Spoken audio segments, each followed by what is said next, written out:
Welcome to the Hearts Entwined podcast. In this podcast, we'll be having discussions around the secrets which attract lasting, healthy, fulfilling relationships, creating a healthy mindset, and what women should know and understand about men. Introducing your host, Lyn Smith, the Queen of Hearts, relationship expert, trainer, speaker, and best-selling author of the Cupid's Bow technique. Lyn's mission is to have a positive impact in reducing divorce, domestic violence, and suicide. Welcome to the Hearts Entwined podcast. This is your host, Lyn Smith, and today I've got a very special lady. She's living in Western Australia. Her name is Sarah Griffiths, and she's an abuse and trauma expert. And I was really excited to have Sarah on today because she really does resonate with what I do and what I teach. And I think she's going to be excellent in sharing some very great personal words of wisdom and insights. So Sarah, a very warm welcome to you. Oh, thank you. Thank you so much for having me. I'm delighted. So Sarah, if you wouldn't mind, if you would share a little bit about yourself and what's brought you to be doing what you're doing, I'd be really excited for you to share a bit about you and your journey with our audience today. Yeah, okay. So the way that I got to where I am today, all of my work that I do, it's not just professional training that I've done. It all comes from my own experiences and the personal and professional development journey that I then went on to heal from everything that was affecting me negatively from my past. So I'll just tell you quickly. So when I was younger, I was really bullied at school for being poor. And it had a very, very significant negative effect on me. It happened at junior school. And by the time I went to senior school, I would say that my sense of self was pretty much decimated. And I didn't know any of this stuff at the time. This is how I've learned to look at it since through the work that I've done. But I know that although on the surface I had a facade because I was clever and I was pretty and I could get by, I had absolutely no belief in myself. I had no self-confidence, no self-esteem. I was running an awful lot of negative stories about my value and worth. And we all know what happens when you start your life young with those kind of stories. It led to some disastrous relationships when I was in my teens. And then when I was in my early 20s, I moved to London and I had a really good job. Oh, because I was living in the UK then. We should say that. That sounds weird. I'm in Perth. I was in the UK then. Yes, been in Perth 14 years. And again, on the surface, everything seemed great. I had a really good job, really great boyfriend who had plenty of money and everything.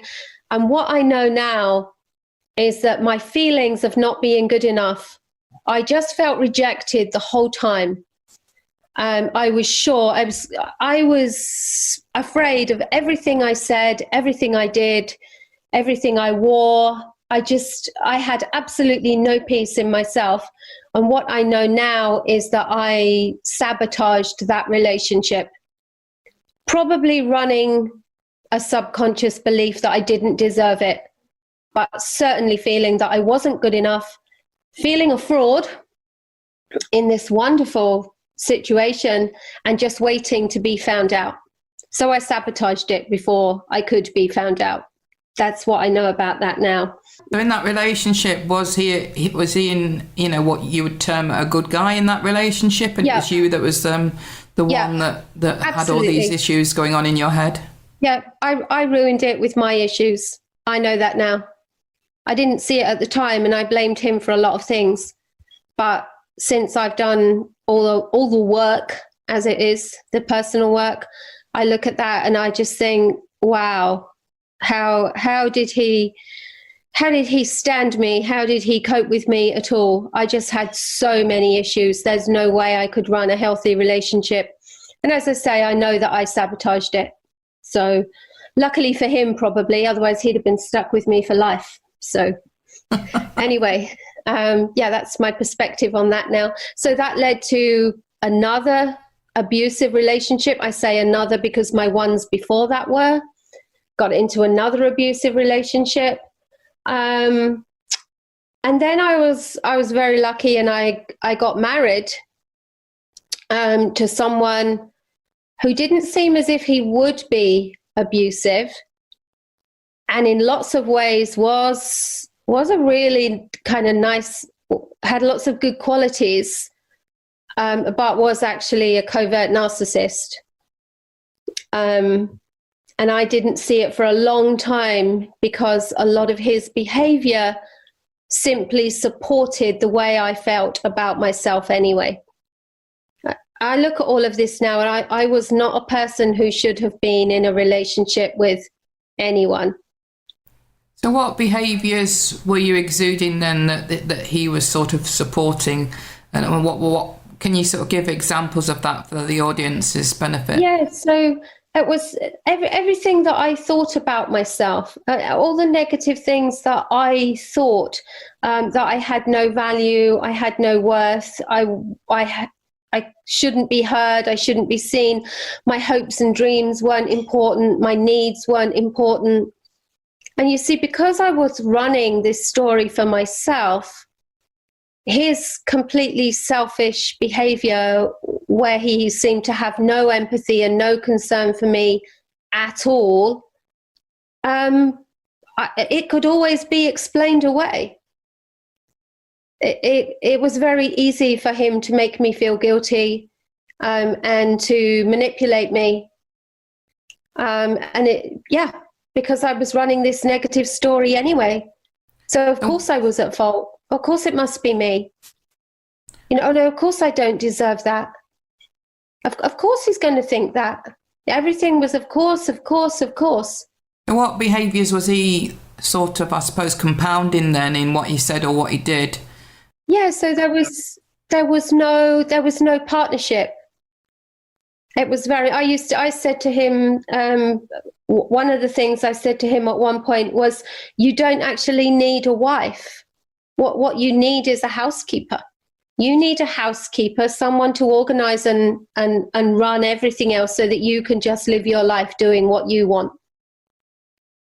That's what it was. He was extremely critical and wouldn't support me in any of my hopes and dreams and anything that I had planned for my life, and would make lots of promises and just break them all the time. So there's trust issues that showed up then, and I suppose, like you say, that starts with the self as well, isn't it? What aren't you trusting about yourself? Yeah, absolutely. The only way I can describe it now, and funny enough about that scenario, we are still married, which might sound weird based on what I do, but things have changed a lot, an awful lot. Because when I changed and I stopped accepting what he was doing, and I started to question it, and I started to reject the way he was behaving, he had to make a choice. And he decided that he didn't want to lose me. So he has actually been making some changes as well. And I think that's important to stress, isn't it? Because it's not about trying to change our partner. It's about looking at what we can change about ourselves, which then naturally then has a positive impact on them as well, doesn't it? It is only about looking at ourselves. It might be looking at our partners to decide, well, I don't want that kind of behavior. I don't want to be spoken to like that. I don't want to be interrupted or ignored or put down.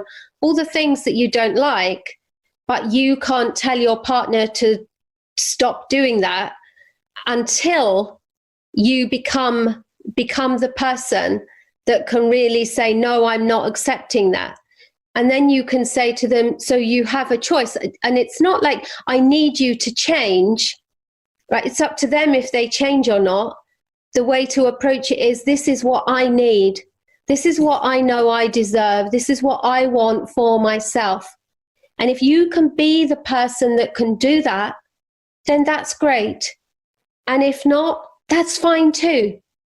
But this is what I need. And then it's up to the other person. Yeah, absolutely. I 100% agree. I don't think there's any point, and I certainly don't think you get any great results on the back of issuing ultimatums. It is about, laying down, like you say, what it is you want and what you are prepared to allow and accept. And then if they want to choose to change to accommodate that, then that's great. And if they don't, then it's bye-bye. Absolutely. And that is just you being true to who you are and to your personal needs. You've worked out what you need. You want to be loved, cherished, you want to be nurtured, you want to be dated, you want someone to sit and read with in the evenings, you want someone to help around the house. Whatever it is, there are thousands of permutations of this, but we all need to get to the point where we understand what we need from someone else, and we can express that. We can express that as a need. Because healthy relationships are all about being able to express, both parties being able to express their needs, and each person having the freedom to say, yes, I can do that for you, or no, I can't. Yeah, I understand and 100% agree. So what is it, do you think, that in the main constitutes a healthy relationship, Sarah? I think there's two things that really go into it. Well, yeah, so there's a couple of things. We've just touched on being able to understand what your needs are and being able to express them, and knowing that you will be heard and that someone will say, yes, I can meet your need, or not. And part of that is with our boundaries. Being able to be clear about our boundaries. And that's not just in our intimate relationships, that's in all our relationships. People get concerned about boundaries and they think, if I put boundaries in place, people won't like me because I'm not being accommodating, or they'll think I'm being demanding. Well, that really doesn't matter. Your boundaries are your boundaries. And here's the thing, the right people will respect your boundaries and will understand why they are there. And all your boundaries do is to help you have a healthy relationship, because they tell people what you need and what you expect. And without them, you're just accepting anything that gets thrown at you, and it's completely unhealthy. Yeah, and I think sometimes, we can kid ourselves, especially as women in relationships, not wishing to generalise or stereotype, but usually it is women that tend to be more forgiving, and on that basis, they allow their boundaries to be crossed on the back of thinking, well, it's part of my nature, I'm a forgiving person, but then that really doesn't, offer that other person any consequences if they do behave badly, does it? Absolutely, yes. So there's no consequences, but then there's nothing positive in that for you, because how good do you feel? You just feel violated. You just feel taken advantage of. It's like, oh, here we go again. And the other thing that's really important, and this gets missed all the time and rarely spoken about, and the other thing that's really important is motive. To understand the motive of the person that you are having a relationship with. See, for a relationship to be healthy, it has to be about love and not control. Because control comes from fear. It comes from a fear of what will you do and who will you be, and will you leave me if I don't control you? And the motive then for control, the underlying feeling is fear. And the motive is to instill fear. Yeah. Whereas love is, and it's just about attachment. Whereas love is completely different. Love is about absolute freedom. Love is about just sitting back and allowing someone to express themselves and to know that that is right for you. And you get this easy, comfortable flow where no one is controlling anyone, because two people just want each other to be happy, and there's constant give and take, and it's all about support and encouragement, and that's the foundation. So a healthy relationship has to come from a motivation of support and encouragement that is built on love, rather than one that is built on control and attachment, which comes from fear. And I think that's a very, very important distinction that most of us aren't taught. And so many of us have something in the background that stops us coming from this place of absolute love and just leaving someone to be who they are and just loving who they are. Yeah, this is so aligned with what I teach too, you know, because I think a lot of problems in life, not just in relationships, stem from, you know, are you coming from a place of fear, which includes lack, which includes greed, for example? Or are you coming from a place, like you said, of love, you know, which is from a place of abundance and acceptance and, you know, literally... It becomes all about cooperation. Yes. And we never get taught this, do we? We were talking about this a little bit on, you know, our pre-chat off air around, you know, the lack of education and lack of knowledge, you know, from our first educators, our parents, around how important it is that people get these life skills taught, because they're not taught in schools, and it ought to be compulsory, shouldn't it? Yeah, well, and we don't get them taught, and we don't get them modelled either. No. That's the thing. People take into their relationships what they picked up from their environment as children. That the children are looking at their environment as they're growing up, learning about what a relationship is. This is the most destructive and devastating thing about people who say, I stayed in a relationship for the children. Well, all you're doing is teaching your children that an adult relationship is about, if you're in an abusive one, you're teaching your children what is acceptable. How does a man behave to a woman? What does a woman accept from a man is what you're showing your children. And in an abuse situation, what they learn is that abuse is acceptable. Yeah. They don't see love and support and encouragement. They see anger and fear and hate and physical violence, and they hear yelling, and they hear contempt and impatience and just all these things, and they have no reference for a healthy relationship. So then that's what they take into their relationships, because it's what they saw. And like we were discussing previously as well, you know, all these things as a child growing up, you're just subconsciously, without even realising, carrying as baggage, aren't they? You know, aren't we? You know, as children then growing into adults, we're carrying all these little pieces of baggage, which, like you said, you know, you'd got. And then even if you change geographical positions, like you went from the UK to Australia, it doesn't mean that you lose that baggage. You know, you're still taking yourself with you. Yeah. The one thing that has to change anything is always you. I transformed my life and my relationship and everything when I worked on me. When I understood that I had the power and the control to totally change all of this, that was a game changer.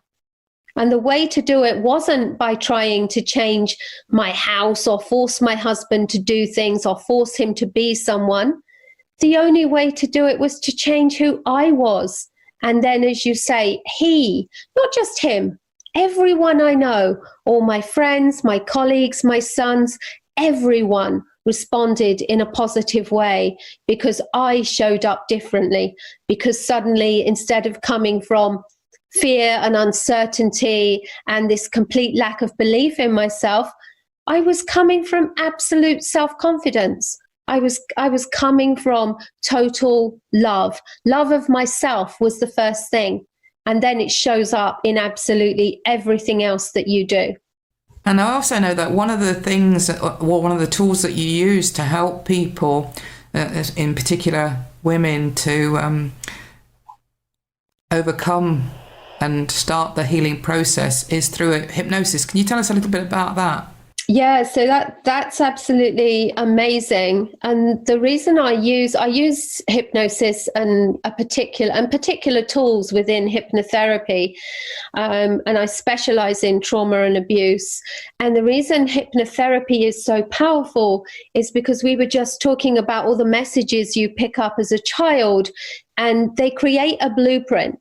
So if as a child you witness abuse, or you are in an abuse situation where abuse is being done to you, whether it's emotional, physical, sexual, it creates within you these negative thoughts about yourself. It literally destroys your sense of self, which is why people who have childhood abuse struggle so much with relationships. They have trust issues, abandonment issues, issues about themselves, issues about it's a whole litany that it sets up. And all of this is deeply ingrained by the age of 10. And what we know about the mind now is that this is your subconscious blueprint that you see the world through. So you show up through this blueprint. And it doesn't change. And what happens is you go into your adult life with this childhood blueprint, with all this fear and negativity that is running the show, which explains the issues people have in their adult relationships. And the thing is, what traditional talk therapy does, so I'll just explain quickly, 95% of all of the decisions, the behaviors, the thoughts, 95% of what you do every day is dictated by the blueprint that is running in your subconscious. And only 5% is your logical conscious mind. So when you have traditional talk therapy, and I'm not knocking talk therapy at all, obviously it has its place, it's great for some things, but when it comes to these deep-seated emotional and mental health issues, the depression, the anxiety, the complex post-traumatic stress disorder that they're often associated with, this is held in the subconscious. And it is no good talking to the 5% logical conscious mind and trying to get it to override the patterns of the subconscious. It doesn't work. If it did, we wouldn't have all the long-term mental health issues that we have today, because everyone would just be able to reason themselves out of it. The problem is, it's all stored in the subconscious, and it's in the subconscious that we have to undo the damage. And it's not difficult to do, and it doesn't take that long. It's just that we have to work a certain way. I always say to people that trying to heal from these very complex emotional issues by just dealing with the logical mind is a bit like you go to the doctor with a broken arm and he fixes your leg, and then you wonder why your arm is still broken. It's the same thing. We have to deal with the part of the mind where the damage is done and where everything is stored. That's why I use hypnotherapy, and that is why it is so amazing. And, you know, people who've been in therapy for years, I mean, 40, 50, 60 years, can be a completely different person within a few months, because we undo the patterning in the subconscious. We uncover and disrupt the negative thought patterns and replace them with different ones. Definitely. I absolutely understand that, because I do get that, you know, these wounds are often related to what happens in our childhood, and we can, you know, as children quite often accept that that's just the norm until we know different when we're adults, and then think back and think, actually, you know what, that wasn't the norm. Yeah, because all children have to go on is the environment that they are in. And here's the thing, when we look back as adults and we're reasoning things through and going, oh, I can't believe I did that, or I thought that, or I said that, children aren't doing that. In the moment, they are not questioning anything. They don't have any power or control. They just unquestioningly learn from the adults around them. They're not reasoning about anything. They're just absorbing. Yes, I totally get, you know, that that blueprint, you know, is within us unconsciously. And quite often, if we're in a situation where conflicts arise, it's not the actual subject that's causing the conflict. It's usually a trigger that's been set off, Absolutely. Like you say, that stems from childhood, isn't it? That's causing the conflict. It's a reference to the past that re-emerges. Yeah. And it could even be something in your past that happened regularly, and within your body, it created a certain chemical reaction, because our mind and body are connected. And every thought and feeling that we have creates a chemical reaction within our body. So what will happen if something negative is happening all the time, your body creates a certain response to it, and then it remembers. So even as an adult, if something similar happens, your body automatically, in response to that, creates that feeling again. Yeah, I get it. And you might not, well, most of the time we're not aware that that's what's actually going on underneath, are we? Yeah. And that's the imprinted memory, not just imprinted in the mind, but imprinted within the system, within the whole body system. It's unbelievable how complex we are and how everything is connected. But the great thing about that, listen to what I've just said. Okay, so if the mind has the mind and body have those negative reactions, whatever the mind has created, the mind can uncreate, and the body responds. Excellent. Well, on that note, Sarah, I want to thank you so much. You've really shared some great pearls of wisdom within this episode. So much gratitude, and thank you so much for coming on today. And I'm sure we can pick up, some more insights and wisdom on future episodes. But for now, what would be the best contact information for anybody that would love to get in touch with you? Yeah, so probably the easiest thing is my website, which is just sallyg.com. So that's the name Sally and the letter G, sallyg.com. So they can if they just go to my website, everything's there. They can find out all about me. I'm just about to launch my own podcast. I've got loads of videos on YouTube, so much information on my website, and then they can just contact me through there if they like what they see. Excellent. On that note, thank you very much again for coming on this particular episode. And I, as always, will make sure Sarah's information is included in our show notes. All her contact information and her bio will be in there for you to look up after the episode is finished. So it just leaves me to say, remember that true love starts with opening our hearts. And on that note, until next time, goodbye for now. Thanks for listening to the Hearts Entwined podcast. You can follow Lyn via the Facebook group Two Hearts Entwined, or search Lyn Smith, inspirational speaker, at LinkedIn, or email lyn@hearts-entwined.com. That's LYN@hearts-entwined.com. Remember, true love starts with opening our hearts.